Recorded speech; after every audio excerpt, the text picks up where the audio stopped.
Hola, soy Joan Rodríguez Bebe y estás escuchando Religión con Calle, un espacio donde discutimos temas relevantes para la sociedad desde una perspectiva ética y moral, porque la separación de iglesia y Estado no significa que los creyentes no podamos expresarnos sobre los asuntos que nos afectan día a día.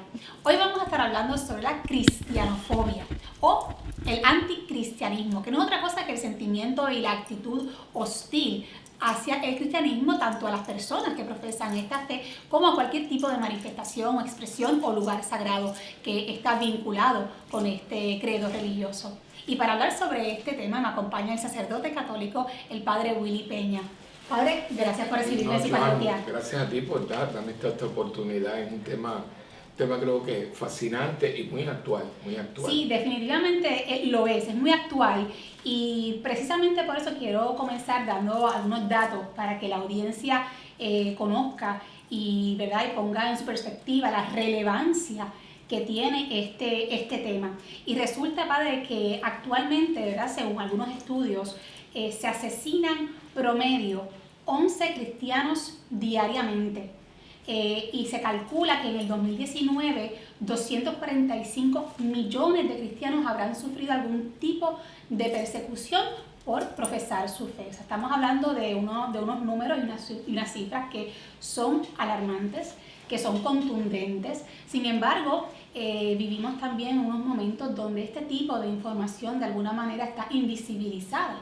Entonces, no se habla de esto. Es como, ¿verdad?, a cierto punto como que se esconde esta realidad y se sigue viviendo en el día a día como si no estuviese pasando una situación tan crítica como esta. Y hay quienes piensan, padre, que esto es un asunto que solamente está ocurriendo en África por los antagonismos étnicos o que solamente se da en el Medio Oriente por el islamismo extremo. Pero sin embargo vemos cómo los estudios apuntan a un alza de esta hostilidad y de esta cristianofobia en Occidente, en países como Francia, España, México, Colombia. Y quiero hablar con usted sobre este tema un poco para explorar cuáles son esas causas que están llevando hacia esta alza.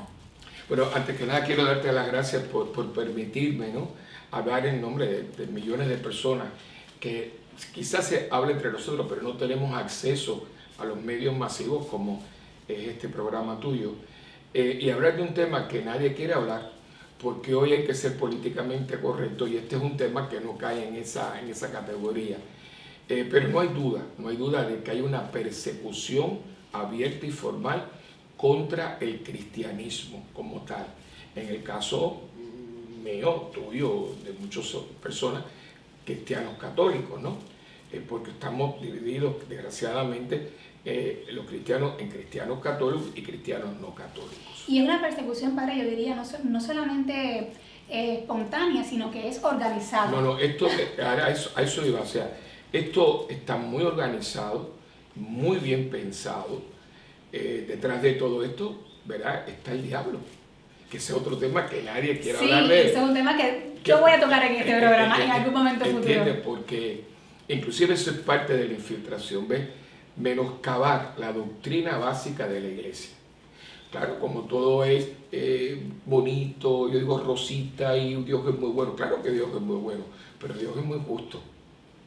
Y la justicia tiene que ver con la bondad, porque si no es justicia no es bondad, sino que todo es arbitrario. Claro. Por lo tanto, todo es relativo. Todo es relativo, que esa es otra palabra que era el caballo de batalla de Benedicto XVI, el relativismo.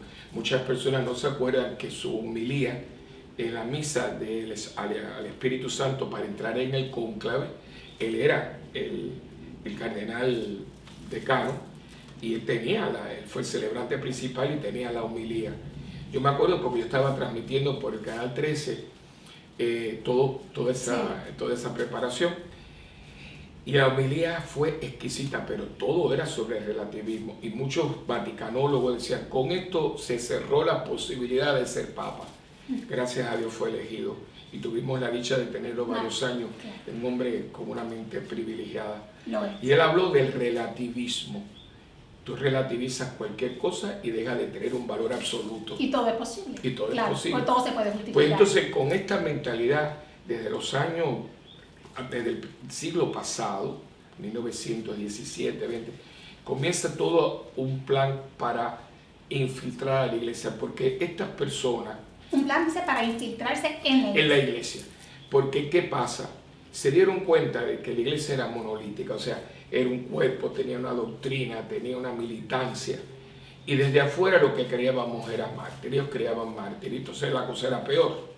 Por eso una máxima es no crear mártires, porque si creas un mártir estás perdido, pero entonces la gente tiene allí a quien referirse, un punto de referencia.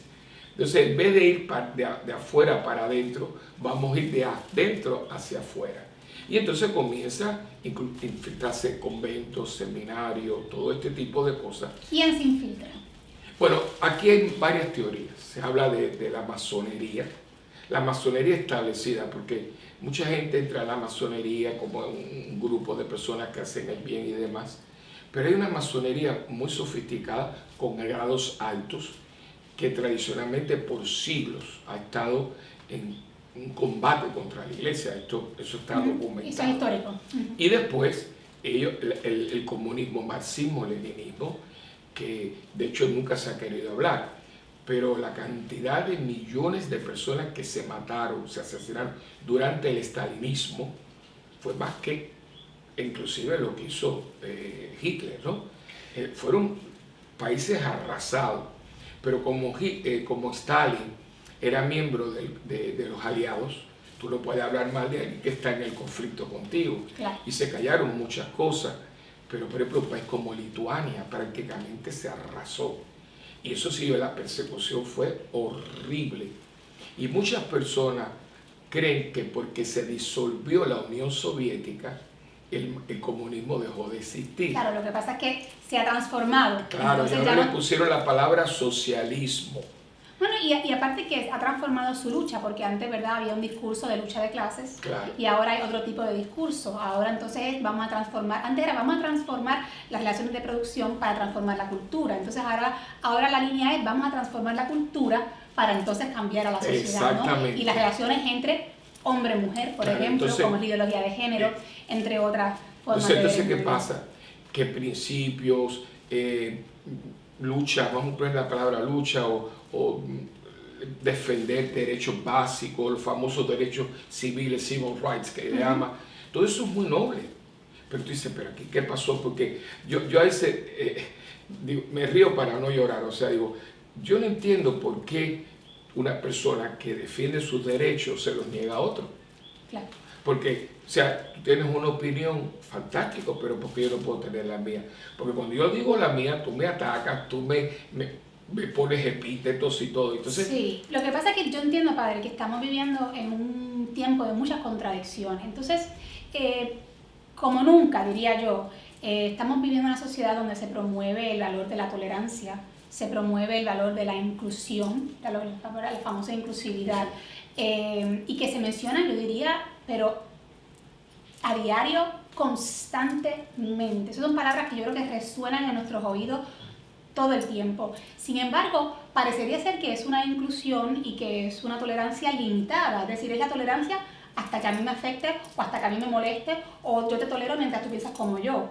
No te tolero si piensas distinto, o estás incluido y creo en promover la inclusión pero yo soy el que decido quiénes caben en ese pote. Entonces nos tenemos que replantear realmente yo pongo un ejemplo, ese discurso. A mí me encantan los ejemplos, ¿no? Pues como trato con tantos nenes y jóvenes. Es la mejor manera de educar. Sí, pues mira, yo digo una cosa y con todo respeto, tú que eres una dama, digo, por ejemplo, si viene una secretaria o una oficinista compañera, le digo, ay, qué bonito ese collar, qué linda luces hoy.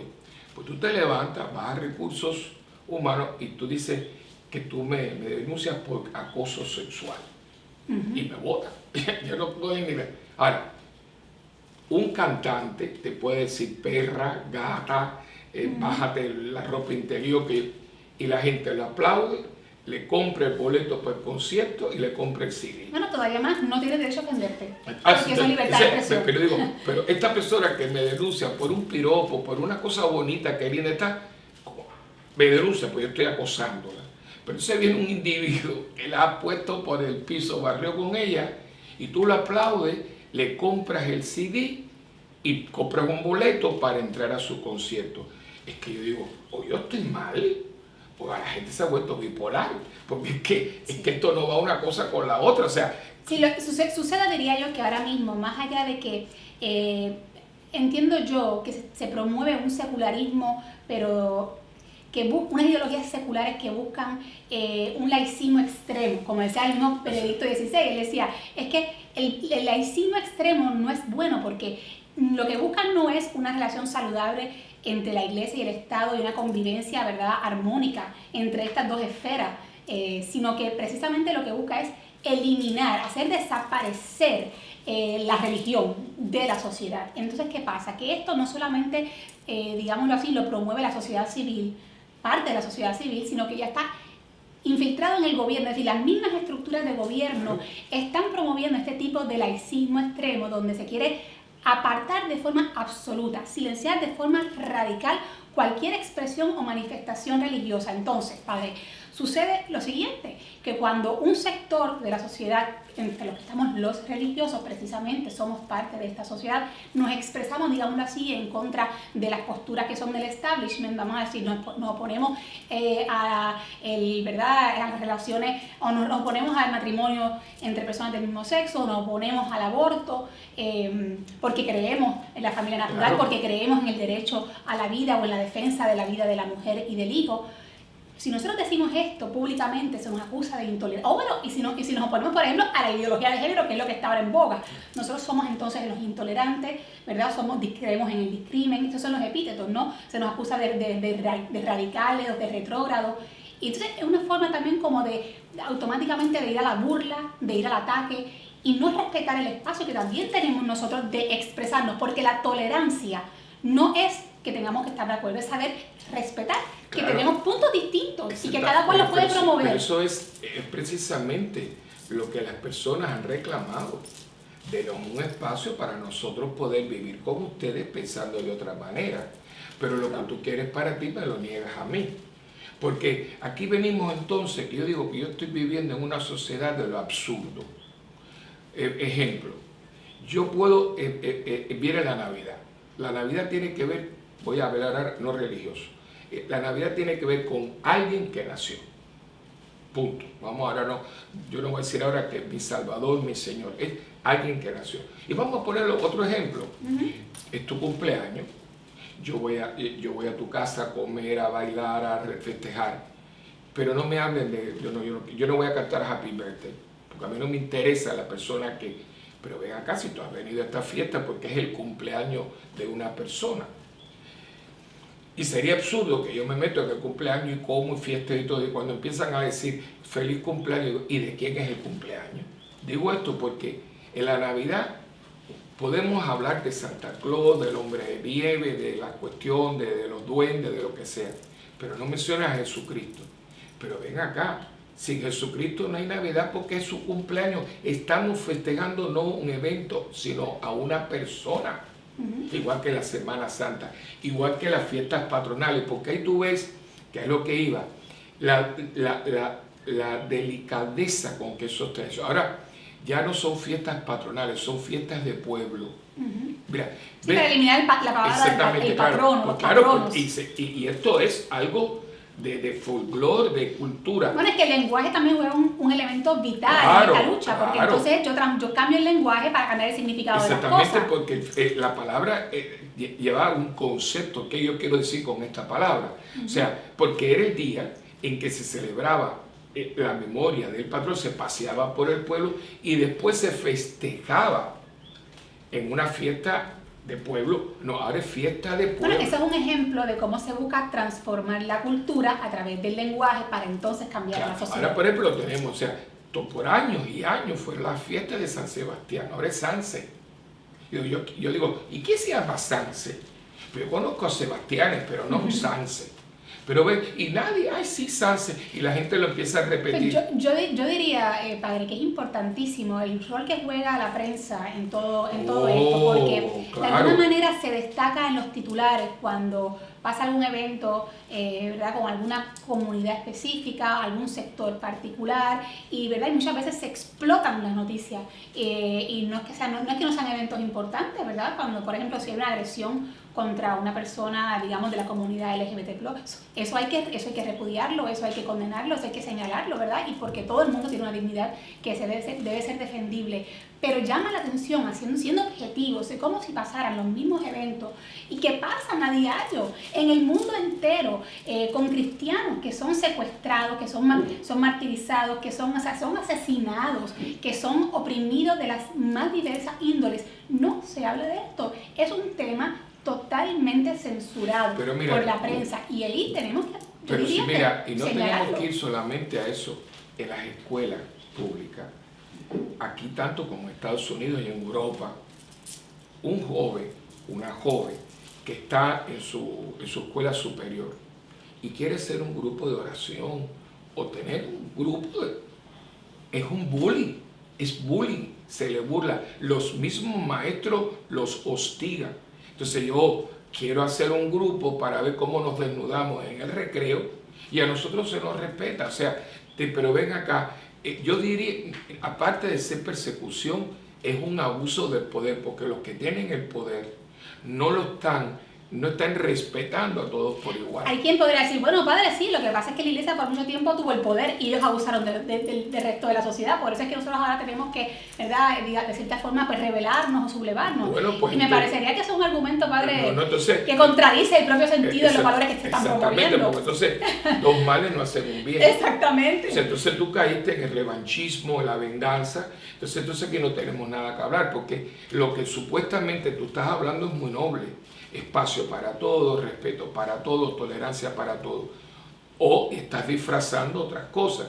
Y yo digo que todo esto tiene un común denominador: menoscabar las instituciones sólidas que han hecho que el occidente sea lo que ha sido. Porque fíjate, la familia, la escuela, la política, la iglesia, todo lo que daba una seguridad, o sea, todos los políticos no son corruptos, todos los policías no son abusivos, todos los sacerdotes no son abusadores, todas las maestras no son ignorantes, o sea, pero tú ves la película, o sea, es que hay que ver. Yo con los muchachos salimos mucho y digo, mire, por ejemplo, un muchacho estudioso, responsable, es un nerd. Y la burla. Entonces, ¿quién es el que se destaca? El chulito, la cosa, el que tiene varias. No, ese es un irresponsable. Ese muchacho no se está labrando un futuro. Pero ¿qué pasa? Yo joven, pues digo, yo quiero ser como él. Porque sé que tiene las muchachas, el que lo pone bonito, al otro le ponen un espejuelo que son de fondo de botella. Y lo ridiculiza. Y lo ridiculiza. Y es constante, es constante. Entonces, ¿qué pasa? Si yo voy aquí, voy allá, veo la televisión y siempre es lo mismo, yo digo, bueno, es que esto es lo correcto. Y dice, pero ¿de dónde viene? Porque la lógica es que toda causa tiene un efecto y todo efecto tiene una causa. ¿De dónde vino esto? Entonces vamos a buscarlo, porque aquí, detrás de todo esto, detrás de la fachada, hay alguien que está... Y de la fachada bonita. Hay alguien que ha hecho una planificación muy esmerada. Y yo, como creyente, cristiano y sacerdote, digo que ese es el príncipe del mal, el de la mentira, el de la confusión y el caos. Porque río revuelto es ganancia de pescadores. Y hemos llegado a un punto donde no hay valores. Porque ¿cuál es el valor? El que yo creo que es un valor. Si a mí me gusta... No hay valores objetivos. Claro, sí. Si a mí me gusta y yo tengo ganas, está correcto. Pero espérate un momento. Porque ahora yo voy a ponerlo muy sencillo. Un diabético, número 3, que se inyecta insulina, le gusta mucho el dulce y tiene ganas de comerse un flan con coquito de ese almíbar por arriba. Pero te vas a morir. No te conviene. Y te lo he dicho, tú de médico y todos los estudios, que si te comes eso y por la noche te comes un eclair y te tomas después una Coca-Cola no sirope, sí. Tú vas a tener un coma diabético. O sea, me gusta, tengo ganas, pero no me conviene. Por eso hay valores absolutos. Pero si tú los quitas, esto es... Todo se vale. Todo se vale y llegamos aquí con que a mí todavía estoy mal. Que tú, y digo esto porque se lo pregunté a un veterinario que viene aquí a la parroquia. Le dije, ven acá, si una perra va a parir, y 7 minutos antes de que vaya a parir, yo la abro, le saco los perritos del acoso. Dice, padre, usted va preso, usted le ponen una multa. Y en Nueva York acaban de aprobar una ley que puedes hacer un aborto 7 minutos antes de que nazca el bebé. Y cuando la aprobaron, iluminaron todos los edificios simbólicos de la ciudad de Nueva York para festejar. Padre, la realidad es que estamos nosotros aquí como creyentes, como cristianos, como católicos, describiendo la situación a la luz de lo que nosotros entendemos que está pasando y un poco describiendo el ambiente cristianofóbico en el que estamos inmersos. Y quiero, ¿verdad?, pues, señalar que no estamos hablando particularmente del cristianismo, no porque no reconozcamos la existencia de otras prácticas religiosas en Puerto Rico, sino precisamente porque los estudios y la literatura demuestran que el 80% de las persecuciones religiosas es contra los cristianos. Esta es la razón. Y quiero entonces preguntarle como sacerdote, ¿qué nos recomienda o qué tenemos que hacer, qué se puede hacer los cristianos en general para perseverar en la fe? Porque ante un ambiente tan hostil, donde se ridiculiza el cristiano, donde se quiere silenciar el hecho religioso de forma absoluta, porque hay quienes quieren simplemente que se confine la expresión religiosa al templo, pero hay otros incluso más radicales que quieren, punto, que se desaparezca el hecho religioso de la sociedad. Entonces, ante esa hostilidad, es fácil mermar en la fe, es fácil, ¿verdad?, de cierta manera, caer en el vacío religioso, porque la misma sociedad te impulsa, la misma sociedad te lleva a eso, aunque a veces uno no quiera. Entonces, ¿cómo se persevera en un ambiente como este? Sí, mira, hay un presidente de América Latina que hace muchos años dijo una frase que dice, lo bueno de esto es lo malo que se está poniendo. ¿Y por qué digo esto? Yo creo que lo positivo que uno tiene aquí es que esto nos está empujando, forzando a redescubrir nuestra fe. Fue muy gratis, a nosotros no nos costó nada. Para nosotros estar aquí... Estaba dada. Sí, estaba dada. O sea, para nosotros poder estar aquí, gente murió. O sea, vieron siglos, como 400, 500 años de persecución oficial, más todos los hermanos nuestros que siguen muriendo por la fe.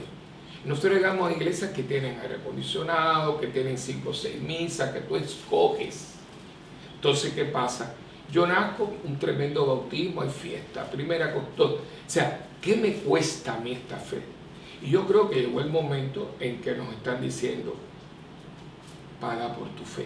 No en el sentido de que la fe cueste nada, sino que hay que dar testimonio y valorizarla por lo que y eso es. Nos lleva automáticamente al descubrimiento, porque uno se tiene que plantear, ¿y por qué lo hago? Claro, ¿y por qué yo soy cristiano? ¿Y por qué soy católica? Exactamente, porque yo digo, bueno, si yo hubiera nacido entonces en Arabia Saudita, hubiera sido musulmán.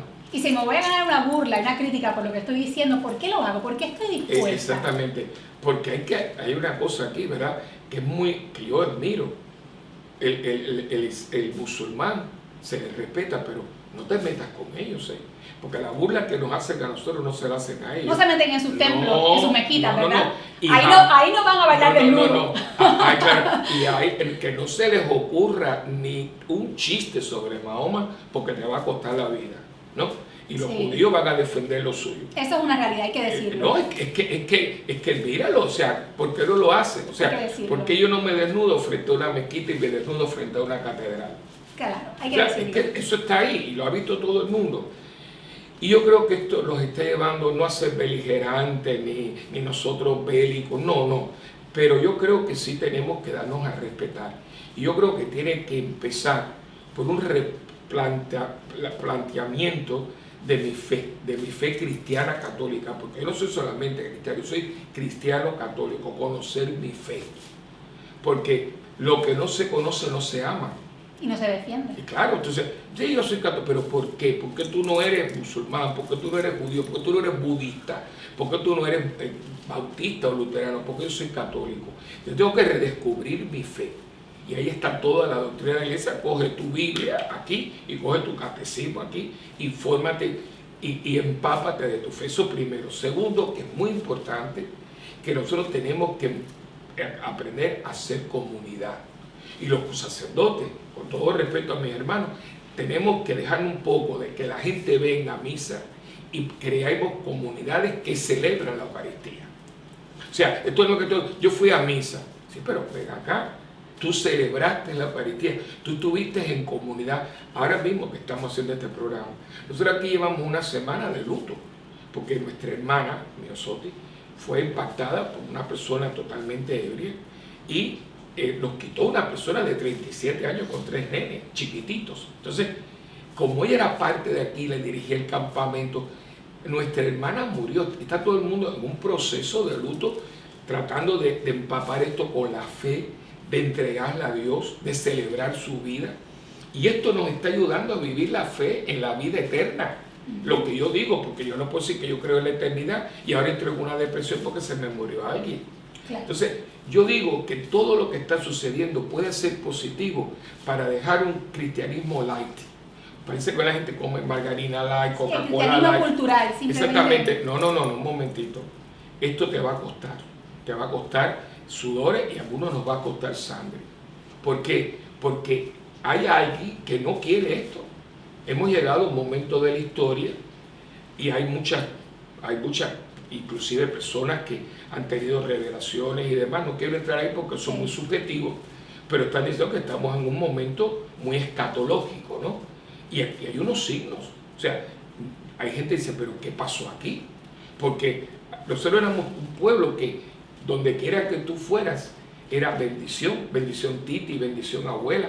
De pronto eso desapareció. Y si yo digo eso, el chico no sea jíbaro, con una contradicción, porque lo más noble que tenemos es el jíbaro, pero yo para insultar a una persona la llamo jíbaro. Fíjate qué procesos mentales más discordantes, ¿no? Entonces, primero, la oración. Yo tengo que aprender a orar, tener una relación personal con Jesucristo.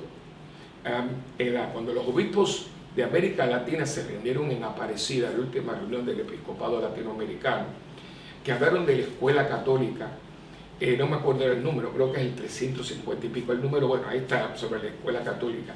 Tienen un párrafo que es exquisito, dice: la misión de la escuela católica es llevar a los estudiantes a un encuentro con el Cristo vivo. La misión. No es que yo aprenda inglés o aprenda francés, no es que tú me prepares para una universidad Ivy League, no. Que yo tenga un encuentro con el Cristo vivo. Pregunto, lo ha hecho la escuela católica, como la escuela católica es la parroquia y todo lo que nosotros estamos haciendo. Yo creo que el momento que estamos haciendo nos obliga a conocer nuestra fe para testimoniar nuestra fe. Tú hiciste una oración bellísima.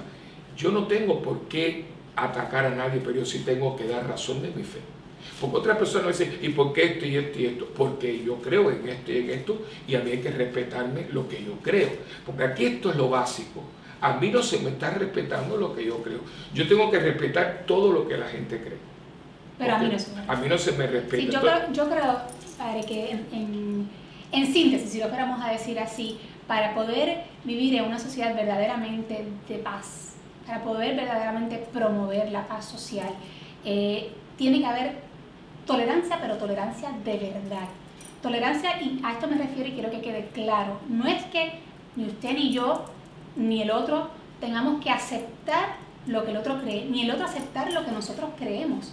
Es sencillamente respetar que todos podemos tener opiniones diversas y que todos tenemos el mismo derecho de promover lo que creemos dentro, ¿verdad?, de un marco legítimo. Pero si es que tenemos, decía el Papa Juan XXIII, ¿verdad? San Juan XXIII decía, hablando de los hermanos cristianos no católicos, decía, miren, es mucho más lo que nos une que lo que nos separa, y hay mucha nobleza en todo.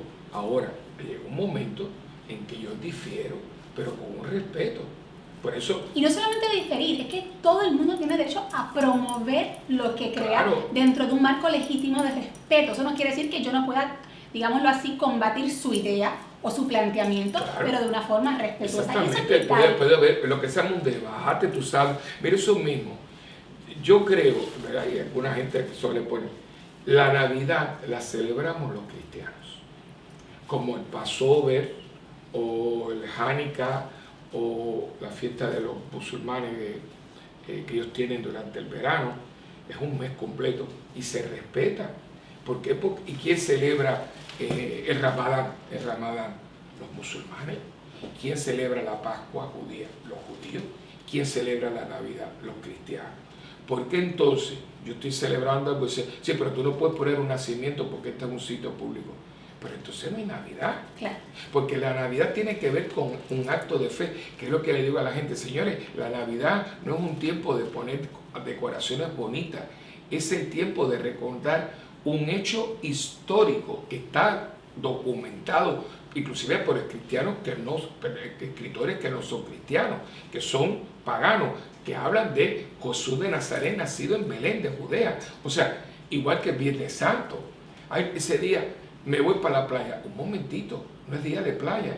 Nosotros estamos recordando a alguien que mi fe me dice que murió por mis pecados. Entonces, no, eso no. No. Entonces, es lo que tú ves. Entonces, ¿por qué nosotros? Porque inclusive yo he estado a mí me impresiona siempre muy positivamente de estar en un aeropuerto como el de París, el Charles de Gaulle, y ver a 5 hombres jóvenes que llega un momento, ponen una alfombrita, eso está lleno de gente, se van a una esquinita, ponen su alfombrita y se dirigen hacia la Meca y hacen su oración. Nadie dice nada, todo el mundo con un respeto. Ahora, yo me pongo en un círculo y hasta se están riendo de nosotros. ¿Por qué? Sí, en definitiva, padre. Yo, ¿verdad? Quería hacer este programa porque quería traer a la luz, de cierta manera, ¿verdad? Dentro de la humildad de este programa, pero un poco lo que pasa en el mundo, lo que pasa en nuestra sociedad, también puertorriqueña, ¿no? Porque nosotros no somos parte del mundo. Un poco para tocar el tema, para crear algún tipo de conciencia sobre también este tipo de, la palabra fobia está de moda, pues de esta cristianofobia, para que las personas lo sepan, para que las personas se creen conciencia, busquen información, lean sobre lo que está pasando en el mundo, y también para que se planteen o se replanteen cuando hablan de tolerancia, cuando hablan de inclusión, ¿a qué se refieren verdaderamente? Porque es importante, para mí es fundamental que se respete, que los cristianos somos parte de esta sociedad y que querer de alguna manera absoluta silenciarnos y relegarnos y hacernos desaparecer, pues entonces no es un reclamo justo ni de tolerancia ni de inclusión. Mira, este librito es del cardenal Zen. Es muy bonito, dice, por amor a mi pueblo, yo no quiero permanecer en silencio. Es toda su denuncia de la Iglesia Católica en China. Esto es una joya, me lo regalaron, yo me lo leí en horas. Pues en otro episodio hacemos un ¿verdad? Tocamos el tema de China, que eso dice, por amor a mi pueblo, yo no me quiero quedar en silencio. Y es que es horrible lo que está pasando con la Iglesia Católica, no la que han tratado de sazonar allí. Y esto por un lado. Y el libro este de Taylor Marshall, La infiltración, que eso podríamos decir el próximo programa. Sí, ¿no? sí. Esto es como una introducción, una pequeña introducción.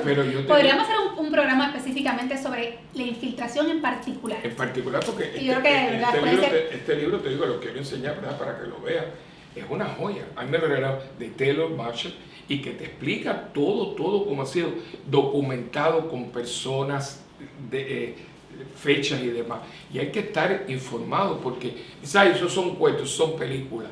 No, esta gente ha testificado frente al Congreso de los Estados Unidos. Estas personas han hablado, pero los han silenciado. No se habla de ellos. ¿Por qué? Porque como hay una agenda, y esto lo quiero dejar dicho, ¿verdad? Y aquí hay que, antes de terminar, ¿verdad? Aquí hay alguien detrás de todo esto. Alguien que, y lo dijo Jesús, las fuerzas del mal no van a prevalecer contra ella, pero van a tratar. Claro. O sea, cuidado, porque no, la iglesia no la destruye nadie, pero va a haber personas y instituciones que van a tratar. Y ahí es donde tenemos que estar preparados con la oración, nuestra vida comunitaria y una formación de nuestra fe, para que cuando vengan a tratar de atacarte, dice, un momentito, que aquí yo estoy en pie con mi fe puesta en Jesucristo y sabiendo dar razón de qué yo creo y en quién yo creo. Y testimonio. Eso será así. Bueno, Padre, pues gracias por su tiempo, por haber conmigo sobre este tema. Y ya hemos sacado como 5 temas futuros. Sí. Así que será hasta la próxima. Gracias. Gracias por escuchar Religión con Calle y búsquenos en las redes sociales.